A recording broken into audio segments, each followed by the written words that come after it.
AgCountry offers a wide range of internal growth. If you have a goal in mind and you put your mind to it, your successes can be endless. There are so many jobs within this company that you can rotate into. I like challenges. AgCountry gives me challenges. Yeah, AgCountry is a great place to work. There's plenty of flexibility. You're never tied to your desk.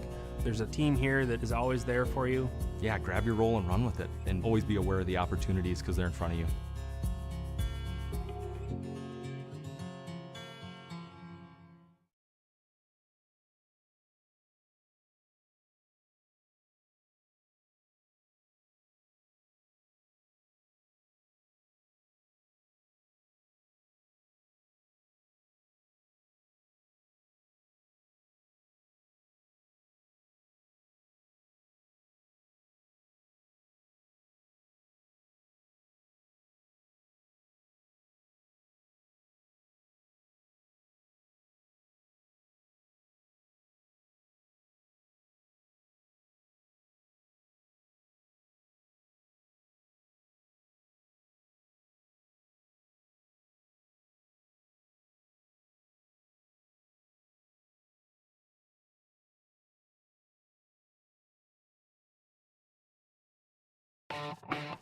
My name is Keith Wilson. I'm with AgCountry Farm Credit Services.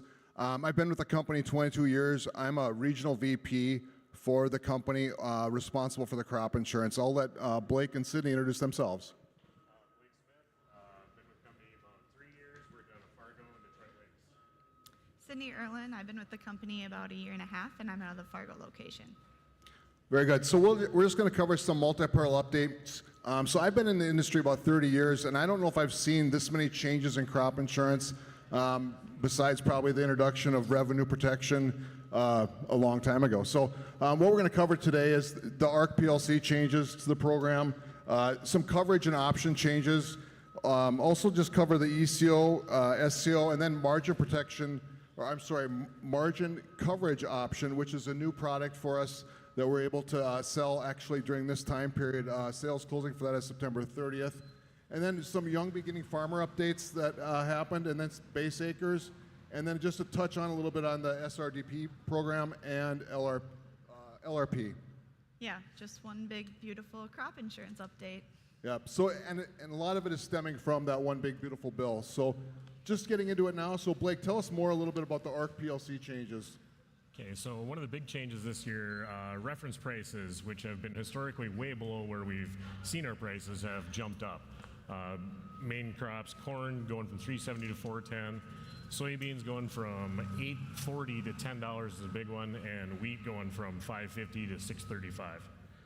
So this is all really good changes, and a great thing for this year with the bill coming in the middle of the year in July. The price that you elected at the beginning of the year is no longer valid. So you will now get the higher of either the ARC or PLC. Shouldn't have to go in to go reselect anything. It should just automatically get paid out. Very good. So, and it says here that the payment increased from 155 or to 155. Yeah. So the new max payment is now 155,000 per farmer, up from I believe 125,000 max payment. So that was a good thing. Also coincides with the change in the benchmark. ARC covered 76 to 86 previously. Now covers 78 to 90% basically. So that 10 to 12% jump. It's going to cover a higher amount and should trigger faster, and with higher prices, it's just a good thing. Yeah, and I will say, you guys can ask questions anytime during throughout our presentation, except for the people in the green shirts. They're not allowed to. No. Anyway, touching a little bit more, Sid, on just the coverage updates and the changes here. Yeah, so premium support has been increased for basic and optional units. Starting at the 55% level and going up to the 85%, there was an increase of around 3 to 5% depending on which level. Along with that, 75% up to 85% for the enterprise units was also increased by 3%. Whole farm coverage level increased to 90%, that was originally at 85%. And so what do most of our customers take as far as coverage level? We mainly have 75% coverage level that's taken, and then most take EU for corn and wheat, and then OU for soybeans. Sure. And so this option is obviously still available, so we might see more coverage on the optional unit with a higher subsidy? higher price support, I should say. Yeah, another thing that's happened, this is a huge area that we've grown in as far as the area plans. So tell us more about Sid, the changes here. Yeah, area plans are also reaping the benefit of this. They got increased premium support. The supplemental coverage option, enhanced coverage option, and margin coverage option all went up to 80%.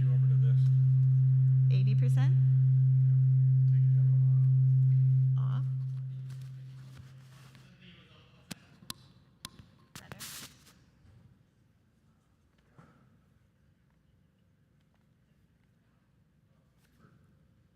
Hello? All right.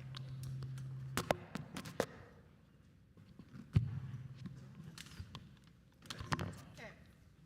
All right. Where was I? Tell us more about ECO and MCO. Yeah. Oh yes, they all went.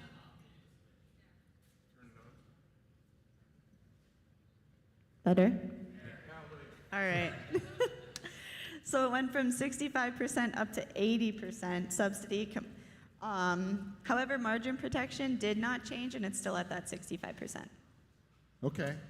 MCO, so explain that a little bit more. Sid, this is a new product like I mentioned earlier, so tell us a little bit more about how this works. Yes, margin coverage option is new.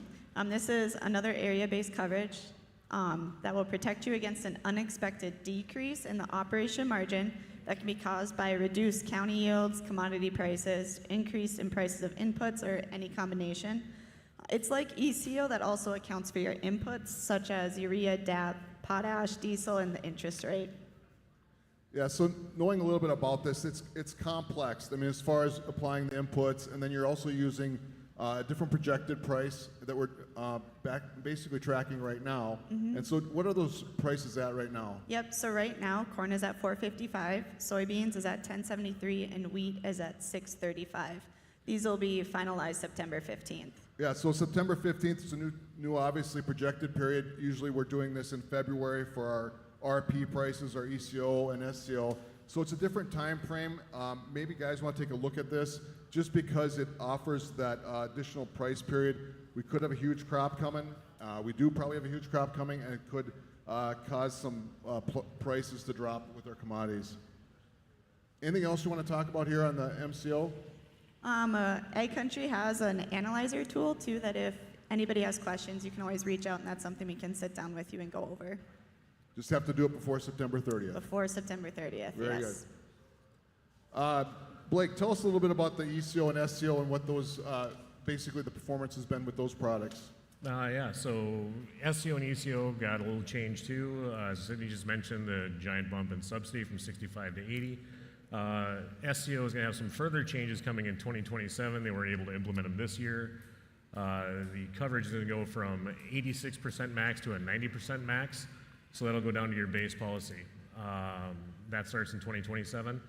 ECO, the big change is just the subsidy change, going to 80%.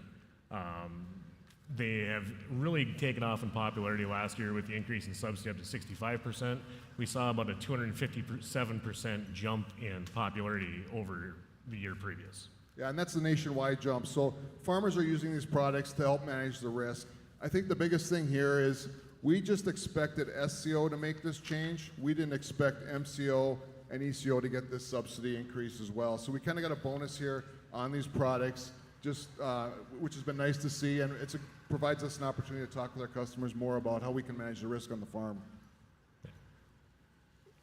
So Sid, just kind of explain, I guess, this slide here, or is it you, Blake? I'm sorry. You guys looked at me funny. Okay, more than you usually do. Blake, talk a little bit more about this. So this slide is showing basically the stack of ECO and SCO used in conjunction with your base policy. ECO can go up to 95%, and you use the regular fall and spring projected prices. MCO can be taken instead of ECO. You pick up an extra projected price date, like Sydney just said, in September, and that gives you an option of having a hopefully a higher price than your base policy. You can't have MCO with ECO, but you can have both with SCO underlying. Yeah, very good. So a couple things just on this slide. So the individual base policy, that premium support is also increased.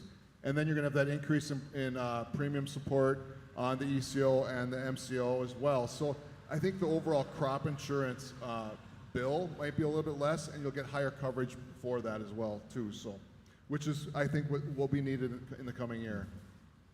Another thing that happened is the beginning farmer rancher. So Sid, you want to explain this a little bit more? Yeah, this is super exciting. So beginning farmer rancher got a new definition rather than someone who hasn't farmed or someone who has been farming less than 5 years. It's now increased to 10 years. They also have changed it rather than just getting 10% the entire time increased subsidy. They did a step-down program. So now from years 1 to 2, the farmer will receive a 15% higher premium subsidy. Year 3, 13%. Year 4, 11%. And then year 5 through 10, they'll get that 10%. So for example, 75% coverage level is normally 55% subsidy. So a first-year beginning farmer will then get a 70% premium subsidy. So, and does this subsidy apply also to those ECO products as well? Yes, they do.